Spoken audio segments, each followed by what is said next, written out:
അട്ടപ്പാടിയിൽ അരി മോഷ്ടിച്ചുവെന്നാരോപിച്ച് ആദിവാസി യുവാവ് മധുവിനെ മർദ്ദിച്ചു കൊലപ്പെടുത്തിയ കേസിൽ 14 പ്രതികൾ കുറ്റക്കാർ. 2 പേരെ വെറുതെ വിട്ടു. ശിക്ഷ നാളെ പ്രഖ്യാപിക്കും. സംഭവം നടന്ന 5 വർഷത്തിന് ശേഷമാണ് മണ്ണാർക്കാട് SC/ST കോടതി കേസിൽ വിധി പറഞ്ഞത്. അതേസമയം മധുവിന് നീതി കിട്ടിയില്ലെന്ന് കുടുംബം പ്രതികരിച്ചു.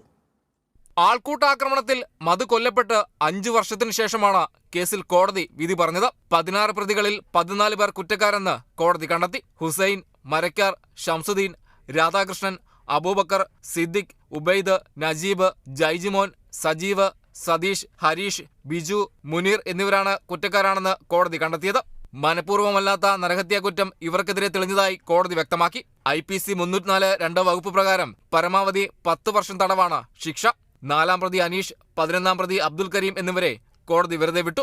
മർദ്ദനത്തിന്റെ ദൃശ്യങ്ങൾ പകർത്തി സമൂഹമാധ്യമങ്ങളിൽ പങ്കുവച്ചെന്നായിരുന്നു അനീഷിനെതിരായ കുറ്റം. മധുവിനെ കള്ളനെന്ന് വിളിച്ചാക്ഷേപിച്ചെന്നാണ് അബ്ദുൽ കരീമിനെതിരായ കുറ്റം.